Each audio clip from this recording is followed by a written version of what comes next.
সবাইকে স্বাগতম recorded by Afroza রান্নাঘরে। আজকে শুক্রবার ঝটপট করে রান্না বসিয়ে দিয়েছি। আর এখানে বেগুনটাকে আমি পুড়িয়ে নিচ্ছি। এভাবে পুড়িয়ে বেগুন ভর্তা করলে বেগুনটা খুবই ইয়াম্মি হয়।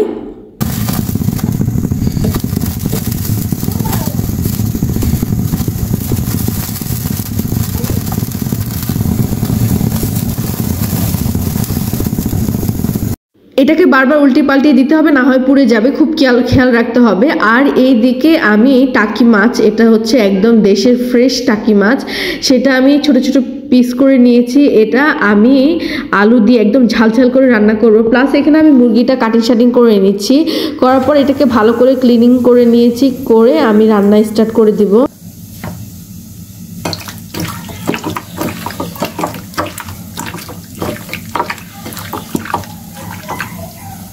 মুরগিটা আমি একটু মাখিয়ে তারপর একটু ফ্রাই করে রান্না করব, কারণ পোলট্রি মুরগি আসলে ফ্রাই না করে রান্না করলে এটা স্বাদটা কেমন যেন ফ্যাকাশে হয়ে যায়, আর এটা ফ্রাই করে রান্না করলে স্বাদটা অনেক দ্বিগুণ হয়ে যায়।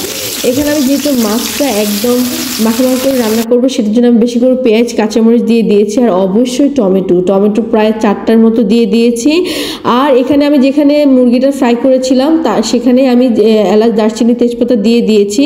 এখানে দিয়ে দিব আমি পেঁয়াজ বেশি করে। এখানে আমি মাংসটা রান্না করে ফেলবো সেম তেলে। সো দেওয়ার পর আমি এখানে দিয়ে দিলাম আদা রসুন একে দিয়ে দেওয়ার পরে এটাকে ভালো করে নেড়েচেড়ে একটু গন্ধটা যাক। এই ফাঁকে আমি এই দিকে আবার একটু রসুন দিয়ে দিয়েছি। রসুন দিয়ে এটাকে ভালো করে নেড়েচেড়ে মশলাটাকে একটু ভাজা করে নিব, যাতে একটু রসুনের কাঁচা গন্ধ চলে যায়। ওটা যাওয়ার পরে আমি এখানে আলু যে কেটে নিয়েছি সেই আলুগুলো আমি এখানে অ্যাড করে দিব। দেওয়ার পরে আমি এখানে মাছটাও অ্যাড করে দিয়ে দিব। এখানে অনেকে ফ্রাই করে দিতে পারেন, তবে এই মাছটা এভাবে দিলে ভালো লাগে খেতে। সো আপনারা চাইলে ফ্রাই করতে পারেন অ্যাজ ইউর উইশ। এখানে আমি অলরেডি মশলা দিয়ে দিয়েছি। তারপর মশলাটাকে ভালো করে মেখে আমি এখানে একটু কষানোর জন্য রেখে দিব এটাকে ঢেকে, যাতে সুন্দর করে মশলাটা কষে যায়। এখান দিয়ে আমার অলরেডি মুরগির মাংসের মশলা আমি কষানো স্টার্ট করে দিয়েছি। এখানে জিরা ধনিয়া গুঁড়া দিয়ে দিয়েছি, মরিচ বেশি করে দিয়ে দিয়েছি, একটু স্পাইসি করে রান্না করব। তারপর এটা মশলাটা কষানো হয়ে যাওয়ার পর আমি এখানে আলু দিয়ে দিব। যেহেতু পোলট্রি মুরগি আমি আগেই ফ্রাই করে নিয়েছি, সো এই জন্য আলু দিয়ে দিলাম। এখানে একটু মশলা কষানো হয়ে যাওয়ার পরে আমি এখানে দিয়ে দিলাম পানি, অ্যাড করে দিয়ে আমি বসিয়ে দিব। আর পানি দিব না, এই পানিতে আমার অলরেডি রান্না ডান হয়ে যাবে। তো আমি এটাকে ঢেকে রেখে দিব আর ওয়েট করতে থাকবো। এই ফাঁকে যখন আলু কষানো হয়ে গিয়েছে, এখানে আমি মুরগি দিয়ে দিয়েছি। মুরগি দিয়ে ভালো করে নেড়েচেড়ে আমি বসিয়ে রাখবো, যাতে ভালো করে কষানো হয়। একদম কষিয়ে রান্না করব। সো এখানে দেখতে পাচ্ছেন মশলা একদম কষানো হয়ে আসছে।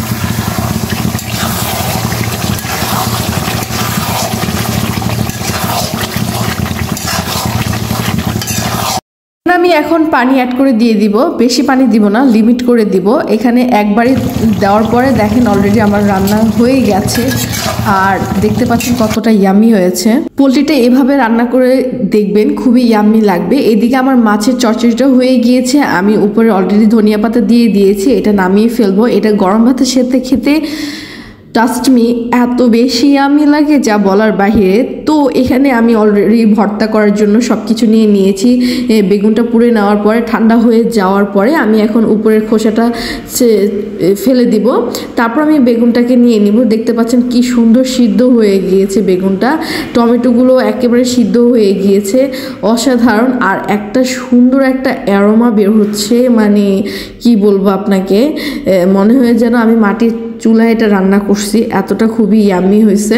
তারপর আমি এখানে এটা করার পরে আমি একটা কড়াই নিয়ে নিয়েছি। কড়াইতে একটু তেল দিয়ে তারপর আমি এগুলা ভালো করে তেলের মধ্যে নেড়েচেড়ে দিচ্ছি। টেন আমার সব রান্না শেষ, সব কাজ শেষ। এখন খাওয়া দাওয়া করতে বসে গিয়েছি। ফার্স্টে ভর্তা দিয়ে খাবো না, তা তো একদমই হবে না। এত বেশি ইয়াম্মি হয়েছে ভর্তাটা, আমি আসলে কি বলবো। যত বাইটে নিয়েছি ততটাই খুবই ইয়াম্মি লেগেছে। তারপর এখানে নিয়ে নিয়েছি আমি মাছের যে চচ্চড়িটা, এটা খুবই ইয়াম্মি হয়েছে। আমার মনে হচ্ছে যেন মায়ে রান্না করেছে। আসলে মায়ের কাছ থেকেই তো সব রান্না শেখা, তাই না? তারপর এখানে আমি অলরেডি মুরগির মাংস নিয়ে নিয়েছি।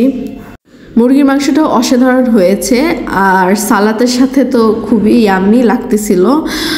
এভাবে রান্না করে আপনারা খেয়ে দেখবেন, খুবই মজা লাগবে। অনেকে পোলট্রি খেতে চান না, কিন্তু এভাবে খেলে খুবই খুবই খুবই ইয়াম্মি লাগবে। সো এটা শেষ করার পরে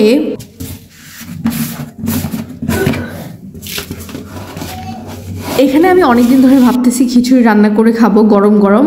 তো এখানে আমি রাতে অলরেডি খিচুড়ি রান্না করার জন্য বসিয়ে দিয়েছি। এখানে পেঁয়াজ, আদা, রসুন সব কিছু অ্যাড করে দিয়ে দিয়েছি। তারপর আমি একে একে সব মশলা অ্যাড করে দিয়ে দিব। অ্যাড করে দিয়ে একটু কষিয়ে নিব। কষিয়ে নেওয়ার পরে আমি এখানে যে চালটা আমি ধুয়ে রেখেছি সেটা আমি দিয়ে দিব চালটা এখানে।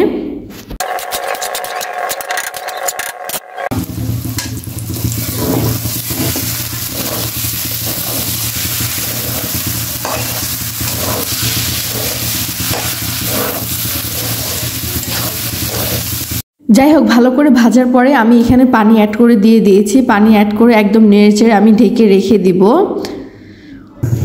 দেখতে পাচ্ছেন আমার খিচুড়ি রান্না অলরেডি ডান হয়ে গিয়েছে। আর ধনিয়া পাতা দিব না তা কিন্তু একদমই হবে না। গরম গরম খিচুড়িতে ধনিয়া পাতা দেওয়ার পরে যে একটা ফ্লেভার বের হয় না, আপনি তখনই খেতে ইচ্ছে করবে।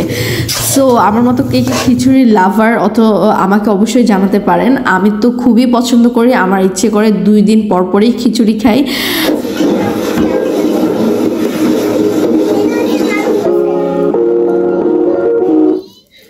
সবাইকে গুড মর্নিং। সে ঘুমাচ্ছে মন প্রাণ দিয়ে, একটু পরে তাকে দেখতে থাকেন। যাই হোক, আলহামদুলিল্লাহ খিচুড়িটা খুবই বেশি ইয়াম্মি হয়েছে। সবাই মিলে একসাথে খেয়েছি, খুবই মজা পেয়েছি। আর মানে আমার মতো কে কে খিচুড়ি খেতে চান অবশ্যই আমাকে জানাবেন। আর please like, comment and share করবেন, আমার পাশে থাকবেন। And bye by.